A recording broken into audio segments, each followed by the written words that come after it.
ഇന്ന് തന്നെ ഡൗൺലോഡ് ചെയ്യൂ. കാണൂ നിങ്ങളുടെ ഫേവറേറ്റ് ഷോസ്. വരുൺ, രാധിക എവിടെ? നീ രാധികയായിട്ടല്ലേ ഇവിടുന്ന് പോയത്? നീ എവിടെയായിരുന്നു വരണേ? എന്താ വല്ലാതിരിക്കുന്നേ? തമ്മി തല്ലിച്ച് ചോറ് കുടിക്കുന്നത് കുറുക്കന്മാരുടെ പണിയാ. മോളെ, അത്രയും സ്നേഹിക്കുന്ന ഒരാളോട് വീണ്ടും വീണ്ടും കള്ളം പറയാൻ പറ്റിയില്ല അമ്മ. ദൈവത്തിന്റെ മുമ്പിൽ ചെന്ന് സത്യം പറയാൻ പറഞ്ഞപ്പോ അറിയാതെ ഞാൻ പറഞ്ഞു പോയി. നിന്റെ അവസ്ഥ ഈ അമ്മയ്ക്ക് മനസ്സിലാവും. നമ്മള് കുരുങ്ങി കിടക്കുന്നത് ചെറിയൊരിടത്തല്ല മോളെ.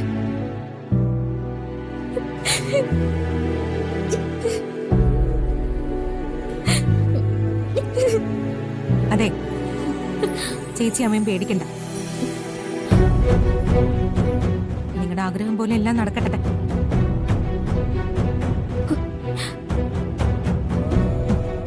അച്ഛനോട് ഇത് ആര് പറയുന്നല്ലേ എല്ലാവരുടെയും പേടി. ഞാൻ പറയാം, അമ്മേ. എല്ലാം ഇവിടെ കൊണ്ട് അവസാനിക്കട്ടെ. അതിന്റെ പേരിൽ അച്ഛന്റെ ജീവൻ നഷ്ടപ്പെടുകയാണെങ്കിൽ ദേവനാരായണൻ തിരുമേനിക്ക് ഈ ഭൂമിയിൽ അത്രയും ആയുസുള്ളൂന്ന് കരുതിയാ മതി. പ്രിയേ, അച്ഛനോടൊന്നും പറയരുത്. അച്ഛനെ വേദനിപ്പിക്കരുത്. അല്ലാതെ ഇതിനൊരു പരിഹാരം ഇല്ലല്ലോ. ചേച്ചിക്ക് അയാളുടെ കൂടെ ജീവിക്കണ്ടേ? ഭർത്താവിന്റെ കൂടെ. എന്നെ അതിന്ന് ഒഴിവാക്കണ്ടേ? അതിന് ഇതല്ലാതെ വേറെ മാർഗമില്ല. പ്രിയേ, നീ പറയുന്ന എന്തും ഞാൻ അനുസരിക്കാം. അച്ഛൻ ഈ കാര്യം അറിയാൻ പാടില്ല. ഒരിക്കലും അറിയരുത്. എങ്കില് ഒന്നും സംഭവിക്കാത്ത പോലെ എന്റെ കൂടെ കണിമംഗലത്തേക്ക് തിരിച്ചു വന്നേ. വേണ്ട, ഇനി രാധിക മോൾ അങ്ങോട്ട് പോണ്ട. ചേച്ചി കൂടെ ഉണ്ടെങ്കിലേ ഞാൻ അങ്ങോട്ട് പോകുന്നുള്ളൂ. അല്ലെങ്കിൽ ഞാൻ ഇവിടെ നിൽക്കും. അച്ഛൻ അതിന്റെ കാരണം ചോദിച്ചാ അതെനിക്ക് പറയേണ്ടി വരും. എന്താ വേണ്ടെന്ന് വെച്ചാ ചേച്ചി തീരുമാനിച്ചോ. കൊല്ലാനും ജീവിപ്പിക്കാനും ഒക്കെ ഇപ്പൊ ചേച്ചിക്കാണല്ലോ അധികാരം.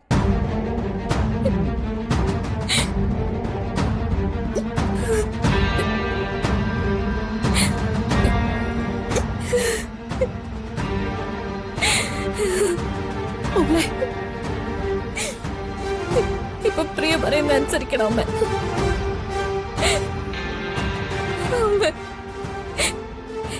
അമ്മ, എനിക്ക് എന്റെ അച്ഛനെ വേണം. എന്നെ വളർത്തി വലുതാക്കി ആ വലിയ മനസ്സിനെ ഇല്ലാതാക്കാൻ എനിക്ക് പറ്റില്ല. മോള് ഗതികെട്ടവള അമ്മയുടെ മോള്. പ്രസവിച്ച അമ്മ വലിച്ചെറിഞ്ഞത് മുതല് ജീവിതത്തിന് ഒപ്പം കൂടിയ ഗതികേട് ഇപ്പോഴും എന്നെ പൊതിഞ്ഞ് കെട്ടിക്കൊണ്ട് നടക്കും അമ്മ.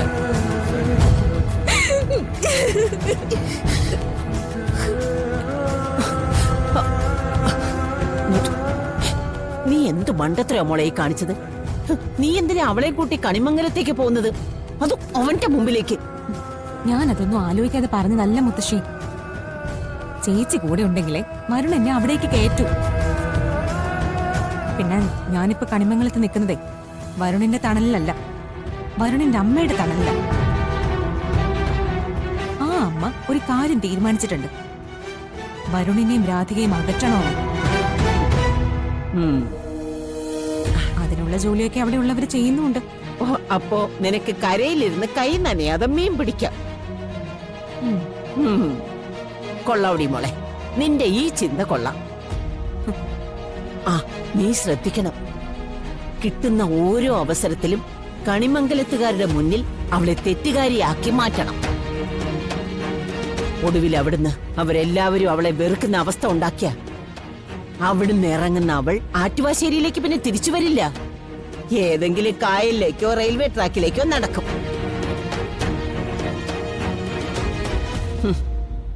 അവള് ചത്തിട്ടായാലും എന്റെ മോള് ജീവിക്കണം.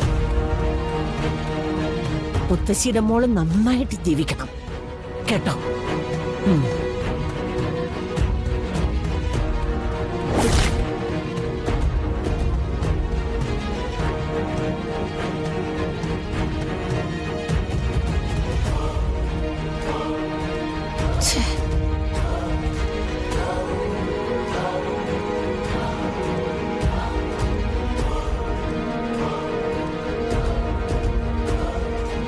കൽപ്പന വിവരമൊന്നും അറിഞ്ഞില്ലല്ലോ.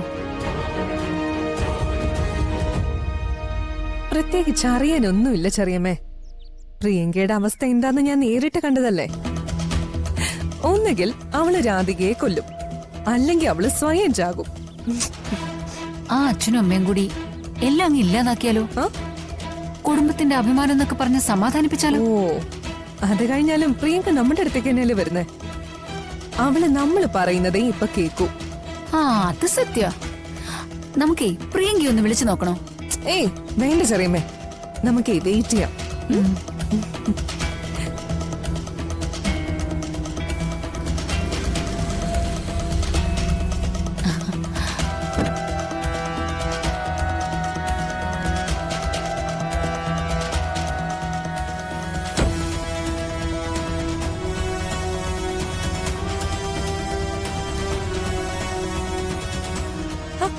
വരുൺ, രാധിക എവിടെ?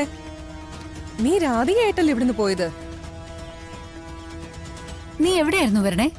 എന്താ വല്ലാതിരിക്കുന്നേ? തമ്മി തല്ലിച്ച് ചോറ് കുടിക്കുന്നത് കുറുക്കന്മാരുടെ പണിയാ. കാത്തു നിന്നോ, ചുടുചോറ് തന്നെ കിട്ടും.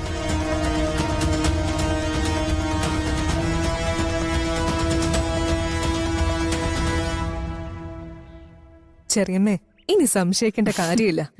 അവിടെ എന്തോ കാര്യമായിട്ട് നടന്നിട്ടുണ്ട്. അതാ അവന് ഇത്രയും സങ്കടം. ഒന്നും അറിയാതെ ഒരു സമാധാനമില്ല. തമ്മിൽ തല്ലുന്നവർക്ക് അതങ്ങ് ചെയ്താ മതി.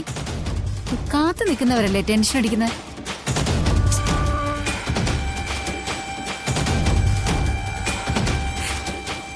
ഇഷ്ടപ്പെട്ടിരുന്നവളും പോയി, കൂടെ ഉണ്ടായിരുന്നവളും പോയി. അതിനപ്പുറത്തൊന്നും നടന്നിട്ടില്ല.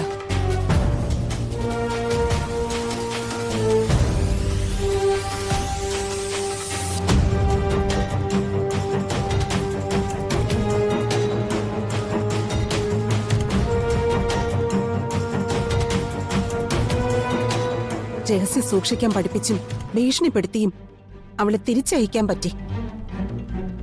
പക്ഷെ അത് ശാശ്വതമാണോ അമ്മേ? നമുക്ക് പ്രിയങ്ക മോളെ നിർബന്ധിക്കാൻ പറ്റും, രാധിക മോളെ അനുസരിപ്പിക്കാൻ പറ്റും. പക്ഷെ വരുണിന്റെ കാര്യം, ഇന്നു മുതൽ നീ പ്രിയങ്കയുമായി ജീവിക്കണമെന്ന് എഴുതി കൊടുത്ത അതവൻ അനുസരിക്കോ? യശോദേ, ഞാൻ ഒരുപാട് തലമുറകൾ കണ്ടവളാ. ഇഷ്ടമില്ലാത്ത സ്ത്രീകളെ പുരുഷന്മാർ വിവാഹം കഴിക്കുന്നതും ഇഷ്ടമില്ലാത്ത പുരുഷനെ സ്ത്രീ വേൾക്കേണ്ടി വന്നതും ആദ്യമായിട്ടൊന്നും അല്ല ഞാൻ കാണുന്നത്.